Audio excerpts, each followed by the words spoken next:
On pense souvent connaître par cœur les premiers signes d'une grossesse, mais et si les vrais premiers indices n'étaient pas du tout ceux qu'on imagine?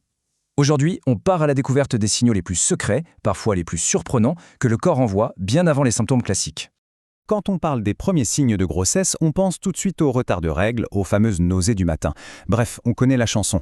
Mais en réalité, ça, c'est juste la partie visible de l'iceberg. Le corps, lui, commence à envoyer des messages bien plus discrets et parfois vraiment étranges, bien avant tout ça. Et ce qui est fou, c'est que certains de ces indices, ceux auxquels on ne pense jamais, sont en fait parmi les plus fiables. Ils débarquent très très tôt et franchement, ils peuvent être assez déroutants. Allez, on plonge tout de suite dans le vif du sujet. On va commencer par ces signes vraiment inattendus. Ceux qui sortent de l'ordinaire et qui, avouons-le, peuvent laisser perplexes. Alors, avant même que les sens ou la peau ne s'en mêlent, des choses se passent à l'intérieur. Par exemple, des rêves beaucoup plus vifs, plus intenses. Ou encore une sensation de ballonnement assez marquée, des sautes d'humeur soudaines. Tout ça, ce sont un peu les premiers échos, les premiers murmures du grand chamboulement hormonal qui se prépare en coulisses. Mais ça ne s'arrête pas là, loin de là. La grossesse, ça peut aussi venir complètement perturber la perception du monde.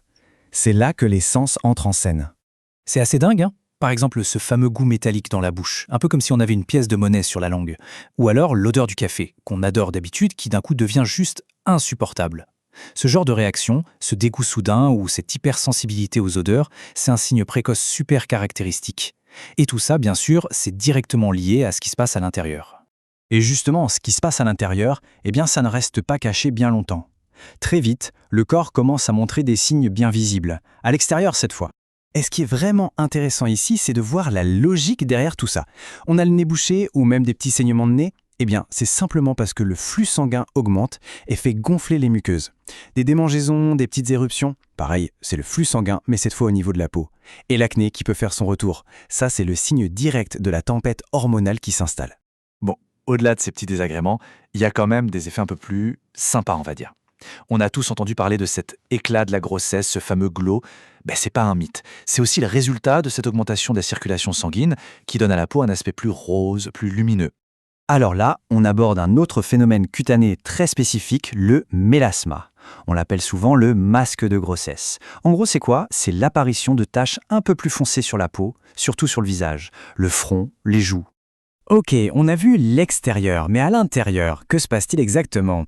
Penchons-nous maintenant sur les sensations internes, et certaines sont vraiment surprenantes. Et c'est là que ça peut devenir vraiment piégeux. On peut se sentir essoufflé juste en montant quelques marches. Ou avoir des palpitations, l'impression que le cœur bat plus vite. La constipation aussi. Et même des symptômes qui ressemblent à s'y méprendre un rhume ou une petite grippe. Forcément, on peut facilement passer à côté et se dire qu'on couvre juste quelque chose. Et la raison derrière cette impression d'être malade, elle est juste incroyable. En fait, le système immunitaire baisse volontairement d'un cran. C'est tout à fait naturel. C'est pour que le corps ne rejette pas l'embryon et puisse bien l'accueillir. C'est une adaptation biologique absolument fascinante quand on y pense. Alors, au final, quel est le point commun entre un nez bouché, un dégoût pour le café et des rêves bizarres? La réponse est là. Ce sont de profonds changements hormonaux. On arrive donc au cœur du réacteur, si on peut dire, à l'explication qui relie absolument tous ces points entre eux. Voilà la réaction en chaîne. Tout part de ces grands changements hormonaux. À partir de là, le flux sanguin augmente, le système immunitaire s'adapte et paf, toute une série de symptômes inattendus se manifestent. Le point vraiment clé à comprendre, c'est que rien n'est isolé. Tout est lié. Tout fait partie d'une cascade d'événements biologiques hyper cohérentes dont le chef d'orchestre, ce sont les hormones. C'est vraiment ça le moteur de tout. Du goût de métal dans la bouche jusqu'aux sautes d'humeur en passant par les changements sur la peau, rien n'est laissé au hasard. Ce sont juste des réponses logiques du corps à de toutes nouvelles instructions hormonales.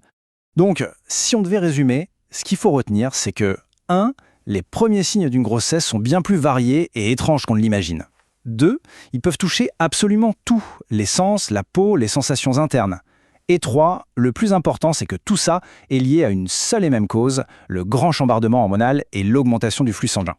Et tout ça, ça nous laisse avec une réflexion assez vertigineuse, non? Quand on voit à quel point le tout début d'une grossesse peut générer une telle richesse de signaux, ça nous rappelle que le corps est un univers de messages incroyablement complexe, un langage qu'on commence à peine finalement à déchiffrer.